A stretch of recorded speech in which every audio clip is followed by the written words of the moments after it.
नमो अरिहन्ताणं नमो सिद्धाणं नमो आर्याणं नमो वज्रायाणं नमो देवी सम्पसाहूणम् एषो पञ्चनमुक्कारो सब्बभावपणासनो मङ्गलाणं च सब्बेसिं पडमं हवै मङ्गलम् आदिमं पृथिवीनाथमादिमं निष्परिग्रहम् आदिमं तीर्थनाथं च ऋषभस्वामिनं स्तुमः सुधासोदरवाग्ज्योत्स्ना निर्मलीकृतदिङ्खः मृगलक्ष्मातमः शान्ते शान्तिनाथजिनोस्तुवः नमो दुर्वाररागादिवैरिवारनिवारिणे अर्हते योगिनाथाय महावीराय तायिने यदुवंशसमुद्रेन्दु कर्मकक्ष उदाशनः अरिष्टने निर्भगवान् भूयाद्भूरिष्टनाशनः कमठे धरणेन्द्रे च स्वोचितं कर्म कुर्वती प्रभुस्तुल्यमनोवृत्ति पार्श्वनाथ श्रीस्तुवः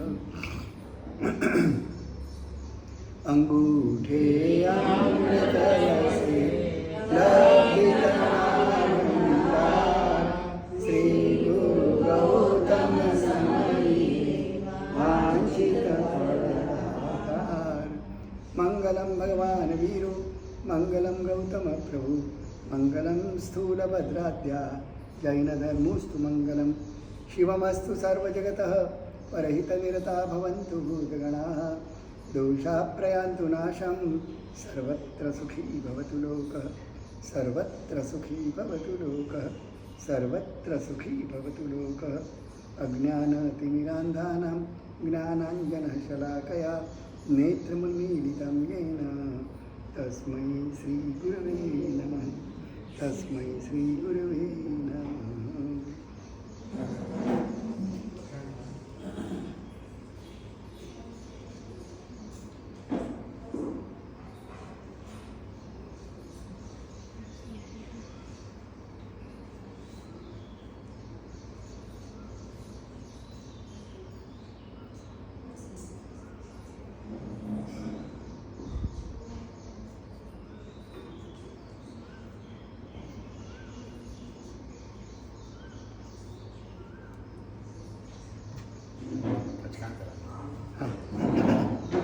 आज मैंने बात कर ली है, बेचना 9 बजे बराबर पहुंच जाना है। 9 बजे शुरू हो जाना चाहिए और 10 बजे पूरा हो जाना चाहिए। 10 बजे के पहले पूरा करके अपने को उठ जाना है। यहाँ से मैं लगभग 9:50 8:50 को छोड़ दूँ। हाँ हाँ ठीक है, तो भी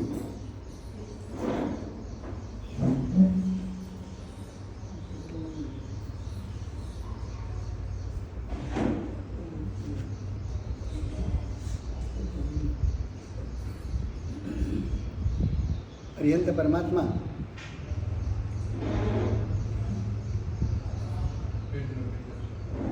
सबसे पहला उपकार हमारे ऊपर किसका हुआ?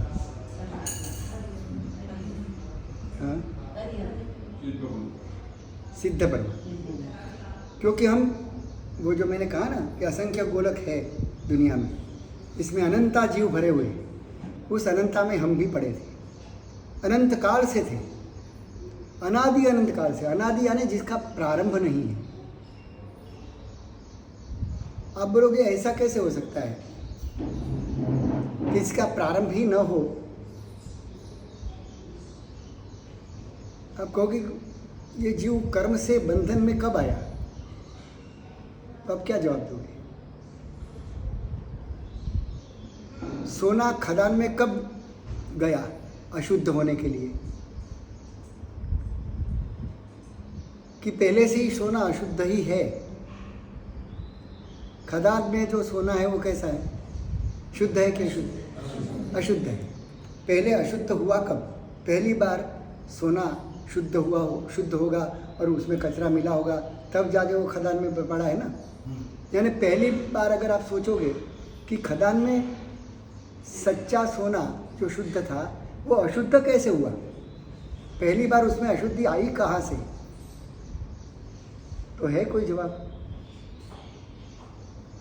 अगर सोना शुद्ध ही था और वो वापस अशुद्ध हो सकता है, तो फिर शुद्धि की व्याख्या क्या रही? शुद्ध होने के बाद कभी कोई अशुद्ध हो ही नहीं सकता, ये नियम है। तो प्रारंभ अशुद्धि से है, तो अशुद्ध कब हुआ? अंडा पहले कि मुर्गी पहले? अंडा पहले। तो अंडा कहाँ से आया बिना मुर्गी से?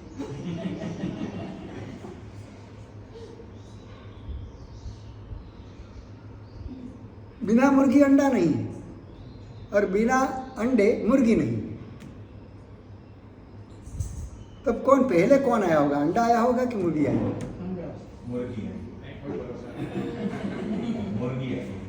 मुर्गी बिना अंडे से आ गई। पहली मुर्गी कहाँ से आई? जहाँ से हम प्रारंभ करना चाहते हैं वो पहली कहाँ से आई, वो बताओ। अंडे से ही आई, तो अंडा कहाँ से आया? पहले बीज है कि पहले वृक्ष है? बीज कहाँ से आया? बीज आया कहाँ से? बिना वृक्ष के बीज की उत्पत्ति हो गई। फल में से बीज आया। हाँ, फल में से बीज आया। कहाँ से? फल से बीज आया। फल, मगर फल बिना वृक्ष के आ गया? ये हो ही सकता है? हो सकता है कभी? आदि नहीं, अनादि है, उसका प्रारंभ ही नहीं है। हम कर्म से बंधे कब? अनादिकाल से हम बंधन में ही थे, यानी बंधन की कोई शुरुआत नहीं है, मुक्ति होने की कोई शुरुआत है। इसलिए आत्मा जब मुक्त होता है तो सादी अनंत काल तक रहता है, वहाँ सादी बोला। और आत्मा का अस्तित्व कब से है? तो कि अनादि अनंत काल तक रहेगा, अनादि है, उसका प्रारंभ कहीं नहीं होगा। ये पूरी दुनिया, उसका भी कोई प्रारंभ नहीं है। फिर भले वेद कहे कि ब्रह्मा ने सृष्टि का निर्माण किया, तो सवाल खड़ा होगा कि ब्रह्मा का निर्माण किसने किया? अगर ब्रह्मा ने सृष्टि का निर्माण किया तो ब्रह्मा का निर्माण किसने किया? ब्रह्मा कहाँ से पैदा हुए? सवाल होगा। तो कल्पनाएं हैं, और सर्वज्ञ अपने ज्ञान में भी नहीं देख पाए कि इसका आदि क्या है। तब उन्होंने कह दिया कि सारा विश्व जो है वो अनादि काल से चल रहा है, उसका प्रारंभ नहीं है, आदि काल है ही नहीं। तो हमारा जो प्रारंभ हम कहते हैं वो कर्मों से बंधे हुए पहले से ही हम कहाँ थे? निगोद में। उसमें से हमें पहली बार हमारे ऊपर अगर कोई परोक्ष रीति से उपकार किया हो तो पहला उपकार हमारे ऊपर किसका है? सिद्ध परमात्मा का, कि एक आत्मा यहाँ से सिद्ध हुई, तब जाके हम इस व्यवहार राशि में आए और मनुष्य गति तक पहुँचे। हमारी विकास यात्रा एक सिद्ध परमात्मा की कृपा से हुई, नहीं तो हम वहीं पड़े रहते, अनंत काल थे ही, और अनंत काल तक रहने वाले हैं। उसमें भी कैसे लोग होते, कैसे जीव होते हैं? कई जीव जो भव्य होते हैं, जिनका निश्चित मोक्ष होने वाला है, ऐसे जीव। यानी अपनी इस दुनिया में भी कई जीव ऐसे हैं जो अभवी हैं, यानी कि उनका मोक्ष कभी भी नहीं होगा। चाहे वो मनुष्य हो जाए, चाहे दीक्षा भी ले ले, तो भी उनका मोक्ष नहीं होगा, कभी वो मुक्ति पाएंगे नहीं। और कई जीव ऐसे हैं जो निश्चित मुक्ति में जाएंगे, चाहे अरबों खरबों भव ही क्यों ना हो, चाहे अनंती 84 या और भी घूमने वाले हो, फिर भी उनकी मुक्ति निश्चित है। तो अब सवाल ये पैदा होता है कि मैं कौन होगा? भवी होगा या अभवी होगा? किसको यह सवाल होता है? हाँ, सभी जीवों को यह प्रश्न, जिनको यह सवाल पैदा होता है कि मैं कौन रहूँगा, मैं भवी होगा या अभवी होगा, ऐसा सवाल जब भी भवी अभवी की बात आती है और उसमें सवाल पैदा होता है कि मेरा नंबर किस में होगा, भवी में या अभवी में, ऐसा सवाल जिसके मन में पैदा होता है वो निश्चित भवी है, ऐसा शास्त्रों में कहा गया है। ऐसा सवाल, ऐसी शंका अपने बारे में जिसको पैदा होती है वो निश्चित भवी है। और जिसको ये शंका ही नहीं पैदा होती, भवी और अभवी की बात भी सुन लेते हैं मगर शंका नहीं होती कि मेरा किस में नंबर होगा, ये शंका जिसको नहीं होती वो निश्चित अभवी है।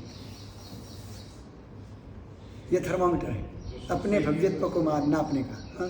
जो सोचते हैं कि उसमें क्या होगा, वही यानी या तो उसने बात समझी नहीं, सोचता इसलिए है कि बात जब समझ में आती है कि भाई हमारे यहाँ दुनिया में दो प्रकार के ही जीव हैं, या तो भवी है या तो अभवी है।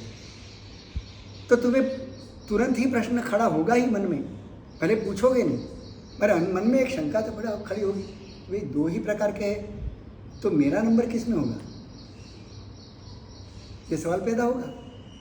पर नहीं हुआ तो समझो कि तुमने कुछ नींद में सुना है, बात को पकड़ी नहीं है कि भवी और अभवी क्या होगा, होगा कुछ ऐसा। पर जिसको समझ में आया कि भवी और अभवी, भवी वो है जिसकी मुक्ति कभी नहीं होने वाली है, 84 लाख चक्कर में अभवी जीव घूमता ही रहेगा, देवलोक तक भी जाएगा, नरक में जाएगा, मनुष्य लोक में आएगा, सभी गतियों में घूमेगा, मगर मुक्ति नहीं पाएगा।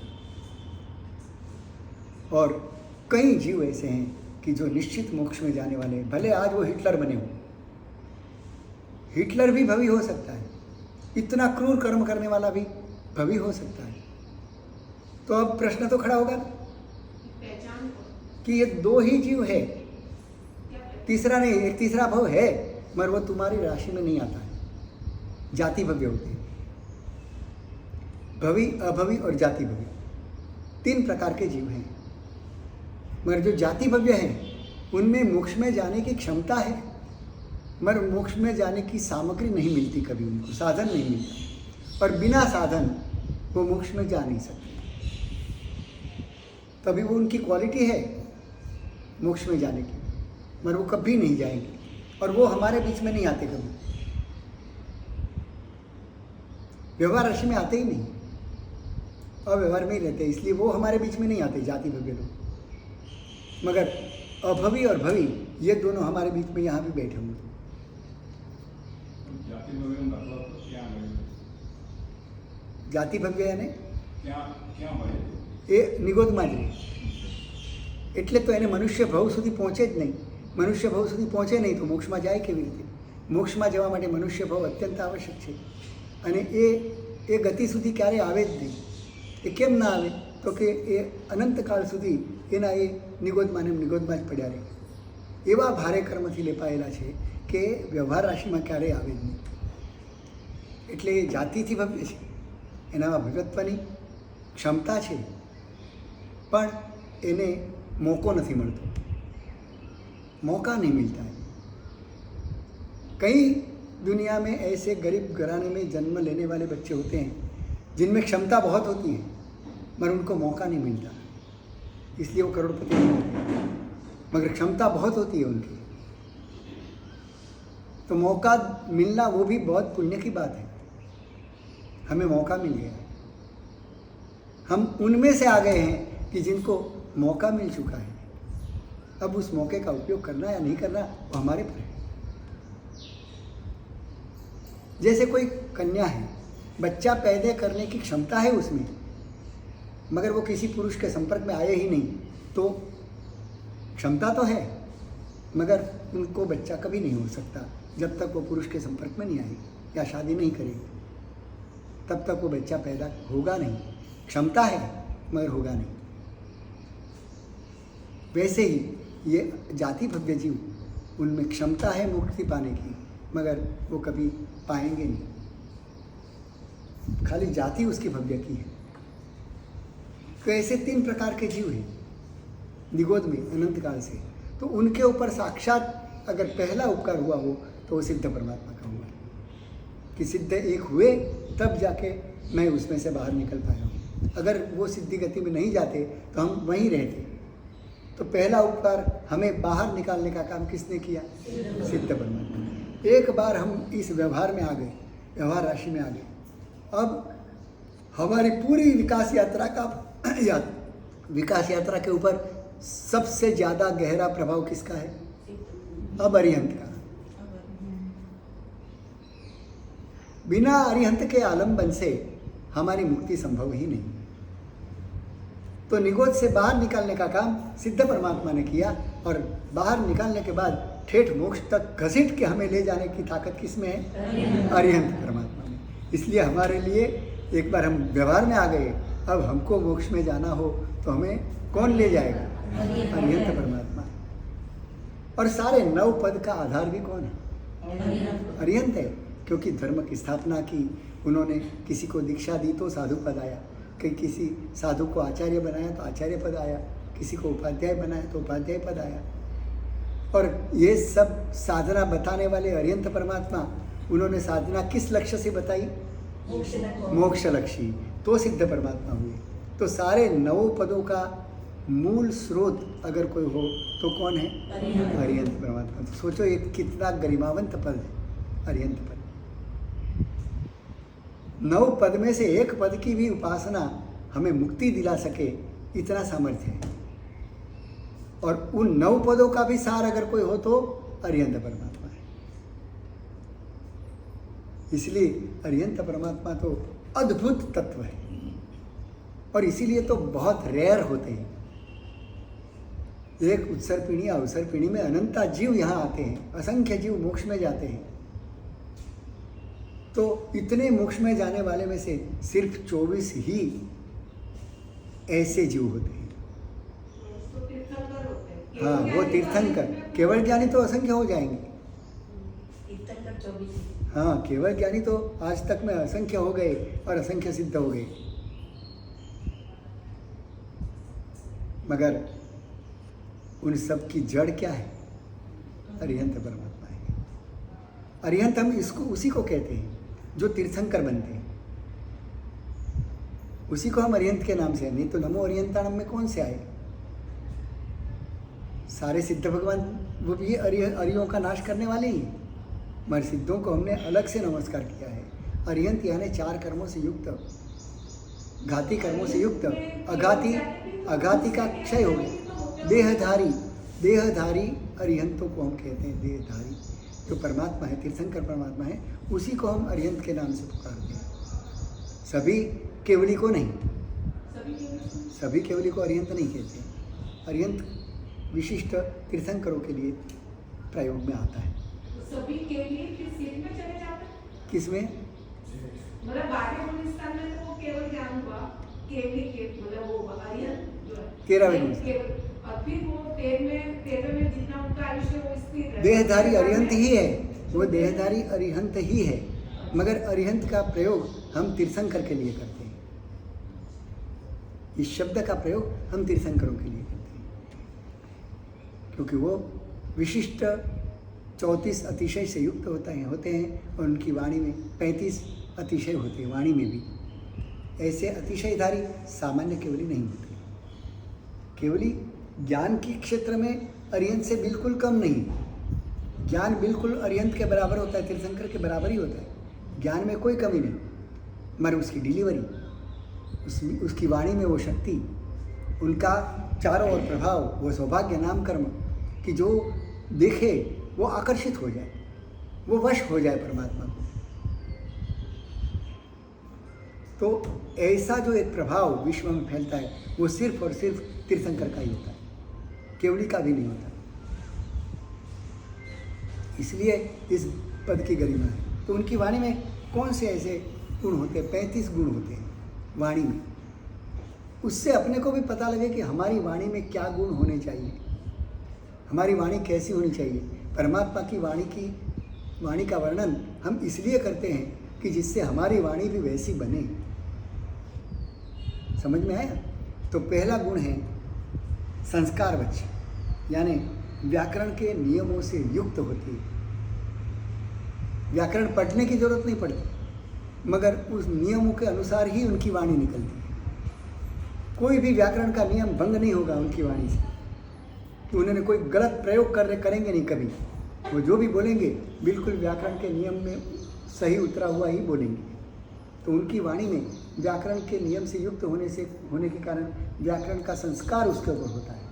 तो संस्कार से युक्त ऐसी वाणी होती है। दूसरा है औदात्य, उच्च स्वर से बोलते हैं, एकदम धीमे धीमे नहीं कि जो 5 लोग तक भी पहुँचे नहीं, उच्च स्वर से बोलते हैं। कि जिससे वो वाणी कहाँ तक पहुँचे, 1 योजन तक के लोग उसको सुन सके, इतने उच्च स्वर से उनकी वाणी निकलती है। फिर उपचार परितत्ता यानी अग्राम्य, ग्रामीण भाषा की उसमें कोई छिड़काव नहीं होता, बिल्कुल संस्कार से युक्त होने के कारण ग्रामीण भाषा में कितनी अशुद्धियाँ होती हैं, मगर उनकी वाणी में कोई ग्रामीणता नहीं होती। मेघ गंभीर घोषत्व यानी मेघ के जैसा गंभीर आवाज़ होता है, नाद जो उनका होता है, बोलने का आवाज़ जो होता है वो मेघ के जैसा गंभीर होता है। प्रतिनाद विधायिता यानी इकोसिस्टम वाली होती है, प्रभु जो बोलते हैं वो वापस सुनाई देता है, इकोसिस्टम वाली वाणी होती है। प्रतिनाद विधायिता दक्षिणत्व, और उनकी वाणी में इतनी सरलता होती है कि हर जीव, अनपढ़ जीव भी उनकी वाणी को समझ सके। अब सोचो कितना कॉन्ट्राडिक्शन है, एक बड़ा विद्वान है, सर्वज्ञ है, यानी विद्वत्ता की सर्वोच्च कोटि पे पहुंचा हुआ व्यक्ति है, और वो जो बोलता है वो इतना सरल बोलता है कि अनपढ़ व्यक्ति भी समझ सके। अब विद्वानों की वाणी कैसी होती है, अपने जैसे अगर विद्वान हो जाए तो हमारी वाणी कैसे हो जाएगी? हाँ, बड़ी जटिल हो जाएगी, सामान्य जन उसको समझ नहीं पाएंगे, क्योंकि हमारी वाणी में अहंकार भी साथ में छलकता है। उसके कारण वो अपनी विद्वत्ता बताना चाहता है, परमात्मा को अपनी विद्वत्ता बताने का कोई शौक नहीं है। वो तो ये चाहते हैं कि मेरे विचार, मेरे मन के जो भाव हैं वो अनपढ़ से अनपढ़ व्यक्ति तक पहुंच जाए और वो भी समझ पाए, कि जिससे उसका कल्याण हो जाए। सिर्फ और सिर्फ कल्याण करने की कामना से ही वो वाणी निकलती होने के कारण उसकी वाणी में वो सरलता होती है कि हर व्यक्ति उसकी बात समझ सके, इतनी सरलता युक्त उनकी वाणी होती है। और सरलता तो होती है मगर महार्थता होती है। इतनी सरल वाणी में भी अर्थ महान होता है, अर्थ इतना ऊंचा होता है कि सरल वाणी के द्वारा महान अर्थ भी व्यक्ति समझ सके, बड़ा गहरा अर्थ भी पकड़ में आ जाए उसकी, इतनी सरल भाषा से और महान अर्थ वाली वाणी वो बोलते हैं। अव्याहतत्व यानी जो बोलते हैं वो अर्थ से भी मेल खाए ऐसी होती है, यानी पूर्वापूर्व अविरोध वाणी निकलती है। मैं एक तरफ कहूँ कि माँ बाप की सेवा बहुत करनी चाहिए और दूसरी तरफ कहूँ कि दीक्षा लेते समय माँ बाप को भी देखना नहीं है, अपने भावों को आगे करके दीक्षा ले लेनी चाहिए, तो ये परस्पर विरोध खड़ा हो जाएगा कि एक तरफ आप कहते हो कि माँ बाप की बहुत सेवा करनी चाहिए, माँ बाप के आज्ञांकित बनना चाहिए, और दूसरी तरफ मैं ये भी कहूँ कि दीक्षा लेनी हो तो माँ बाप की सुनने की जरूरत नहीं है, तो कैसी हो जाएगी वाणी? तो परमात्मा की वाणी ऐसी विरोधाभास वाली वाणी नहीं। जो भी बोलते हैं एक ही पक्ष का इतना सुंदर मंडन करते हैं कि सबको वो समझ में आता है, कॉन्ट्रैडिक्शन उनकी वाणी में नहीं होता।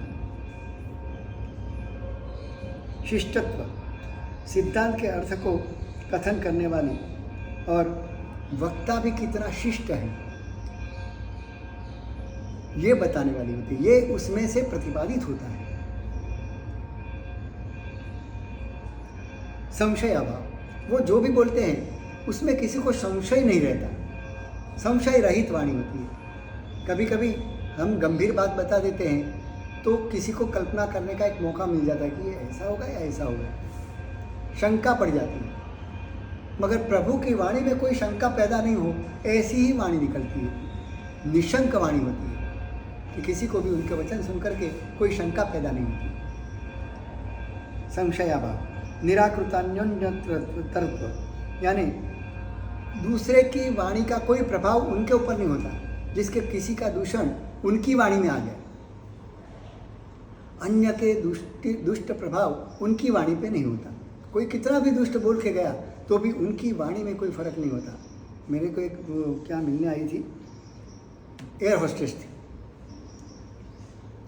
एयर होस्टेस आने वाले यात्रियों का ऐसा स्वागत करती है, ऐसा स्वागत करने का उनको ट्रेनिंग दिया जाता है कि आदमी आए तो मोहित हो जाए, एयर में प्रवास करने के लिए लालायित हो जाए, ऐसा व्यवहार करने का उसको ट्रेनिंग दिया जाता है। तो मैंने उसको पूछा कि तुम्हें खास विशेष कौन सी शिक्षा दी जाती है कि जिससे तुम अपने एयर होस्टेस काम में निष्णात बन जाओ, एक्सपर्ट बन जाओ, उसके लिए क्या खास ध्यान रखने की बात आती है। तो उसने मुझे बताया कि हमको पहले ही बताया जाता है कि आपने किसी को हाय हेलो किया, बड़े स्माइल के साथ किया और उसने कोई प्रतिभाव नहीं दिया, तो तुम्हारे ऊपर क्या प्रभाव होगा।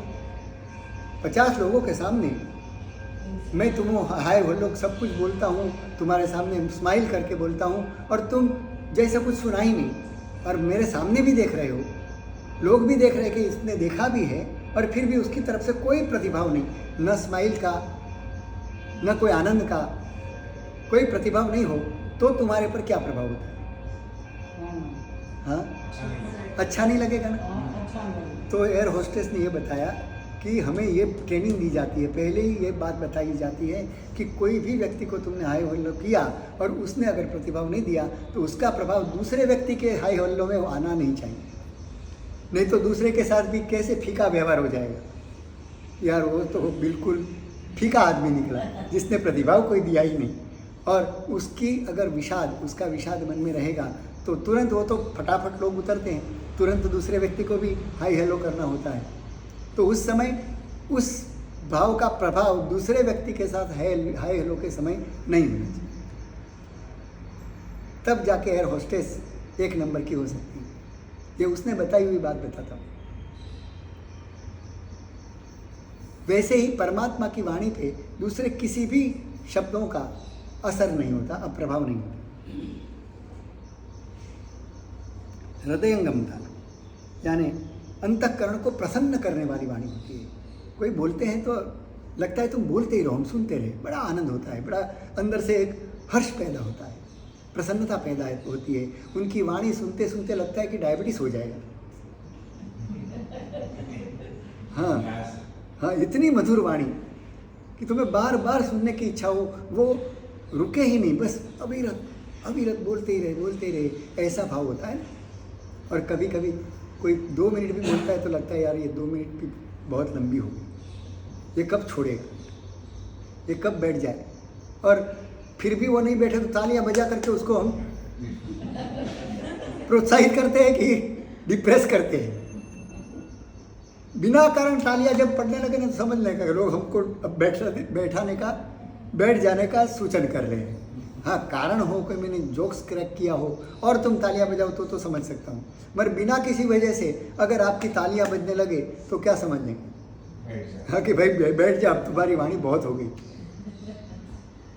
परमात्मा की वाणी ऐसी होती है हृदयंगम, यानी एक तो हृदय में उतर जाने वाली और बहुत प्रसन्नता पैदा करने वाली। इतना आनंद होता है परमात्मा की वाणी सुनते सुनते।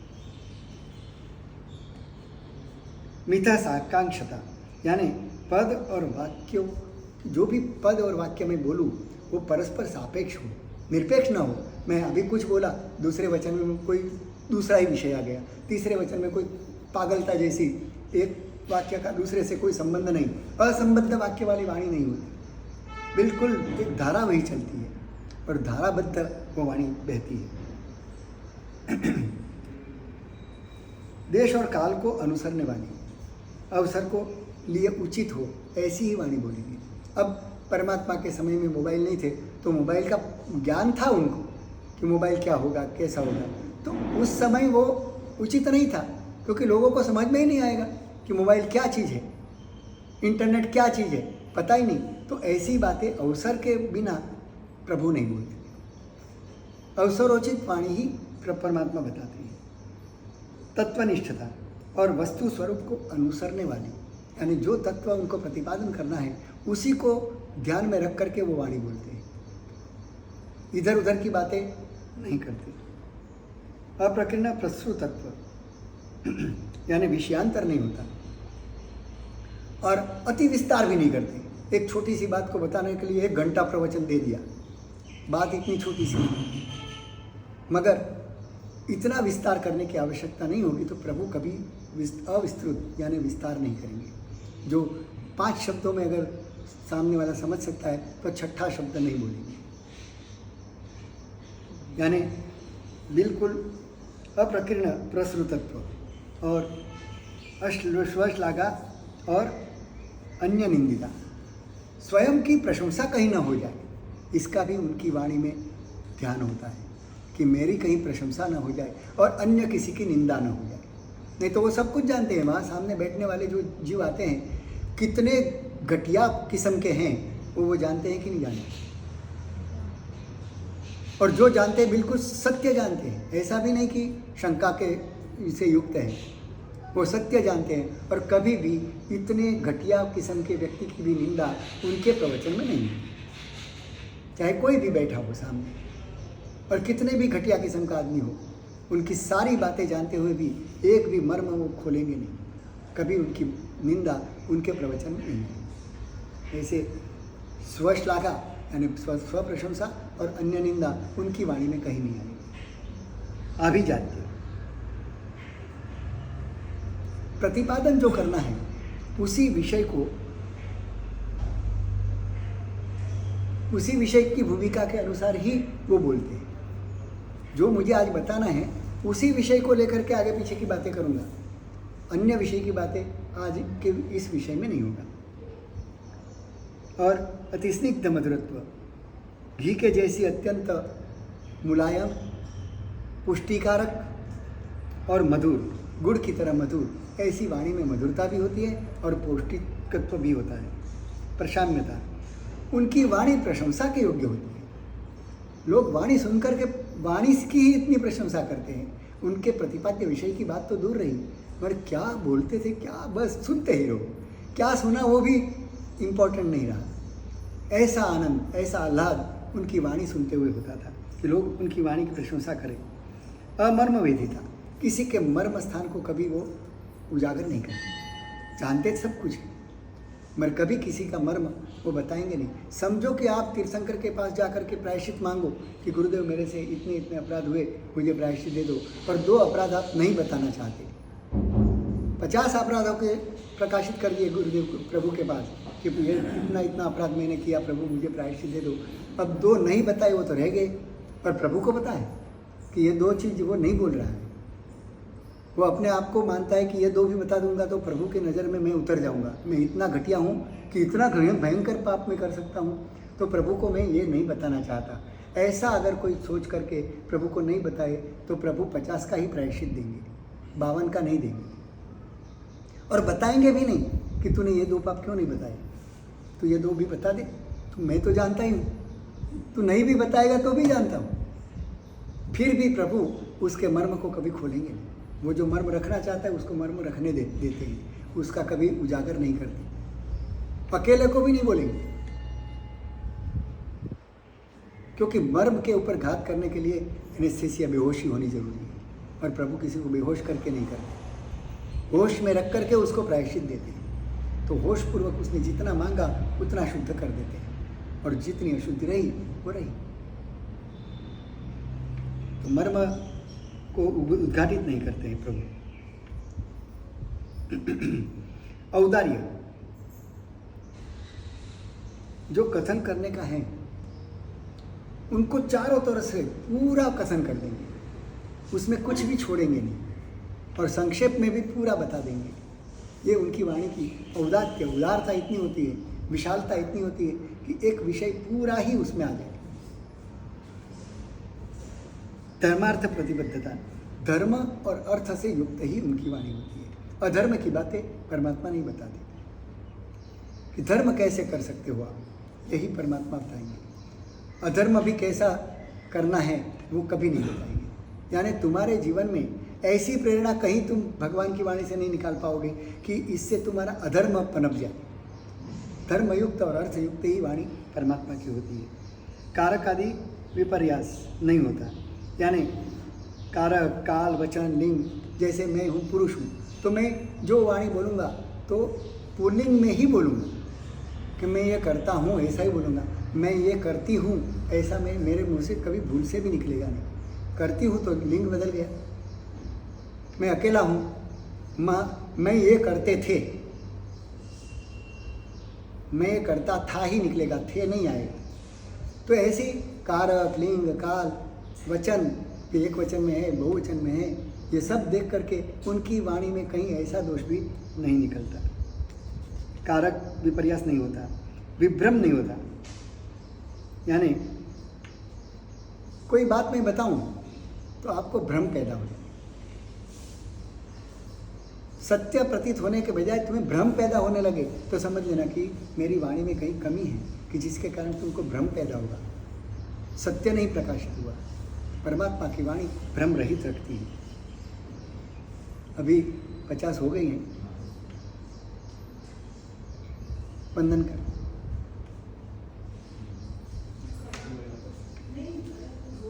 वंदन, हाँ, प्रवचन पूरा।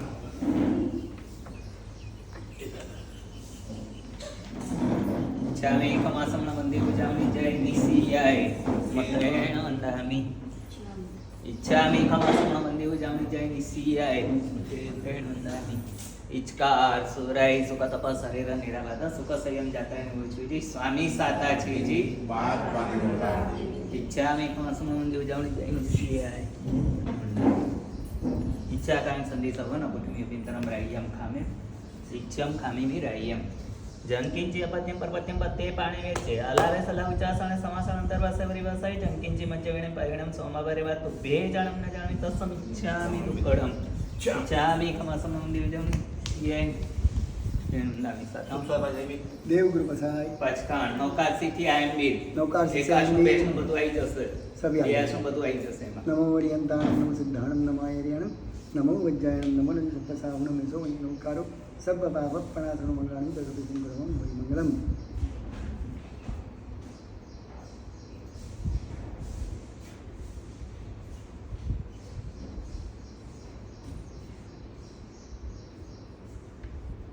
उगेश रे नौकार से कोरसी सार पर जोंटी जोंटी है चौबे बिहार में समणम खैम साय मोन था मोन सागरम चंदन मिसामन महामन मंत्रगण सुपरन यत्यागणम आयम विलम निवे विचकान था मोन सागरम देवान में जत्थ संसक्षण कित विगण प्रतिमुखेन परिठावणयागण महात्रागण समसमय यत्यागण कास व्यास समचाई दिव्य बिहारम असलम खैम साय मोन था मोन सागरम सागरगण महाकण गणम उठाणम परिठावणयागण महात्रागण समसमय यत्यागण बाणस निवेन वाल विवाचन बहुले विवास सिद्धवासी करवा उसीरे सर्वमंगलमांगल्यम सर्वकल्याणकारणं प्रधानं सर्वधर्माणां जैनं जयति शासनम्।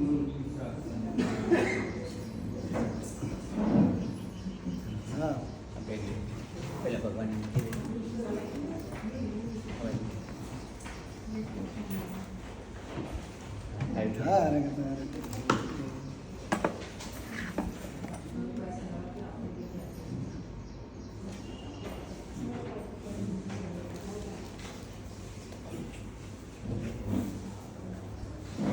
तारक तारका हो तारक तारका हो देव प्रसाद खूब અભ્યાસમાં કરવા જાવ છો ને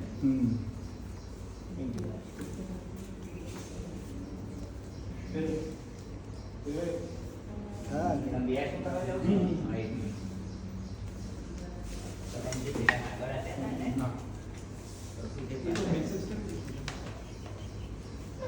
પેલી તારીખ ગ્રુપમાં મેસેજ આવી ગયો. બ્રેક કરાવી ઓકે. જેટલા જણ હોય પેલા વિશાલ સવારે હતા ત્યાં तारक